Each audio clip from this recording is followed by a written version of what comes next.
Crosby, George's dog, had been staring at the same spot on the wall for days. He only left this position at mealtime. Even though George had already inspected every bit of wall several times, he decided to get up again and take another look at what was holding his pet's attention. And like all the times before, the dog, Crosby, was convinced George had understood him when he headed for the wall. The happy dog hopped around the room, wagging his tail happily.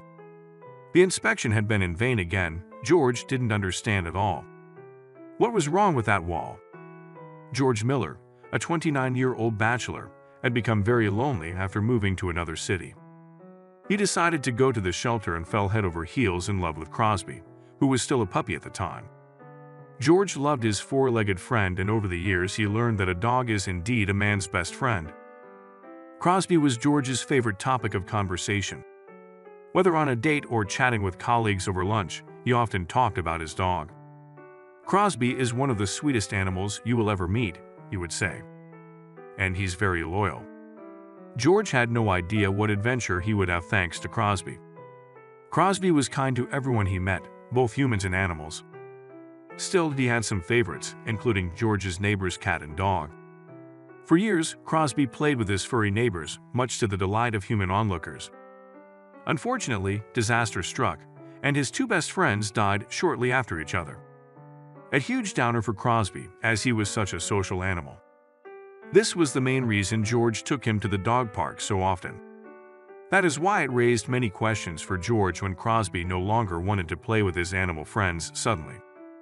Instead, he just sat staring at that wall. What was going on? One day George came home from work. Much to his surprise, his best friend, Crosby, was not waiting for him in the hall. George sprinted through the house without taking off his coat. Something was very wrong here. Normally, when he came home every day, he was welcomed by a very enthusiastic dog. When George arrived in the living room, he saw Crosby sitting there, dead still, staring at the wall. George called his dog, overjoyed that he was okay. There was no reaction from the animal. In astonishment, George called again, but again the dog did not respond. George decided to crouch next to his friend and look at the wall as well. He didn't notice anything on the bit of wall they were staring at together. After a while, Crosby was done staring, and he finally realized that his owner was home. Enthusiasm now surfaced, albeit with a considerable delay. The dog acted as if nothing had happened, and George was greatly relieved. Whatever had been on the wall, Crosby had escaped his hyper-focus and realized he was hungry. George filled his bowl with kibble and then went for a nice walk with him. George had no idea this wasn't going to be a one-off. Crosby behaved quite normally for the rest of the evening, but when George had to go to the bathroom in the middle of the night, he was surprised to see his dog nailed to the floor again in the same spot. What was wrong with his best friend? George didn't notice at first, not fully awake, but Crosby looked very sad. The two had been together for so long that George seemed to be able to sense his dog's mood. It was as if a very dark cloud hung over his head. And the dog kept staring at that same spot on the wall. What could be seen there anyway? The answer to this question turned out to be very moving. After 5 days of watching his dog be entertained by a blank wall all day, George thought it was enough. It was time to find out what was going on. He got up early and went to the nearest electronics store, where he bought a security camera with night vision goggles. George plugged the camera in and pointed it at his dog's back and the wall where Crosby was staring. He had to hurry because he was almost late for work. George placed the camera in a place Crosby couldn't reach, then quickly grabbed his lunch from the fridge and jumped back into the car. What would the camera record? What happened when George looked at the CCTV footage? Crosby didn't stare at the wall all day at all. The footage clearly showed that he only sat there when George was around. When Crosby heard George approach, he quickly sprinted to the living room, where he took his now familiar spot opposite the wall. Why did he do this? It seemed as if Crosby was trying to make something clear to his owner. But what? The craziest part was that the dog was always very happy whenever George bothered to inspect the wall. The beast hadn't been this merry since the death of its furry neighbors. What was there to see on the wall? George decided to use his dog's enthusiasm as a sort of metal detector. Suddenly, George heard a strange noise. What the hell was that? he later heard himself say out loud when he reviewed the security camera footage. With his heart in his throat, George realized there was something in the wall. He turned to Crosby. "Have you heard this all along, kid?" Crosby didn't answer, of course. George's fingers explored the inside of the hole and found a lot of debris.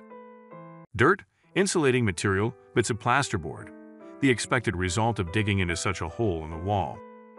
But suddenly George heard the sound again, not muffled by the paneling this time. George's hand just didn't reach far enough, so he started clearing some of the debris from the hole. George made the hole a bit bigger. Once the way cleared up, George put his arm in even deeper into the hole and let his hand explore the space again. He had to find out what was hiding in this hole. It had captured Crosby's attention for 5 days, so it had to be something very special. He could never have predicted what he would find in this hole in the wall. George felt around in the hole carefully. George grabbed the animal and withdrew his hand from the hole. Turns out there was a little kitten hiding in the hole behind the paneling. The poor creature had been trapped there for at least 5 days, since that's how long Crosby had been trying to draw his owner's attention to the hole. George noticed that the little kitten looked a lot like the neighbor's dead cat. Super coincidental. How did this kitten get into the wall? Did this have anything to do with Crosby? The dog had known that the kitten was hiding in the hole for days. George was thrilled to finally figure out what had captured his dog's attention. Luckily, the kitten was still alive. Curious how the kitten got into this situation. The creature was covered in dust and must have been very hungry. That the little cat was thirsty was immediately apparent when George put a bowl of water in front of him. The kitten drank the water greedily. Crosby, barking and wagging his tail, jumped around the little cat, who didn't care. Meanwhile, George continued to pet the animal to reassure him or her. How did this creature get into the wall? And who was the mother of this kitten? George was very dubious about the best approach. Should he take the kitten to the vet, or should he look for the owner first? Since the animal was drinking well, George decided he probably had enough time to focus on the latter first. What would he do? While George thought about what to do with the animal, he let him recover in his house for several days. Crosby loved having such an animal friend around. The kitten also seemed to like the attention and liked to chase Crosby's tail. Still, George decided he didn't want a second pet. The kitten might be cute, but it was an extra responsibility that George didn't want. So he took the cat to the shelter after a few days. He was fully prepared to say goodbye to the kitten there. That turned out to be something else.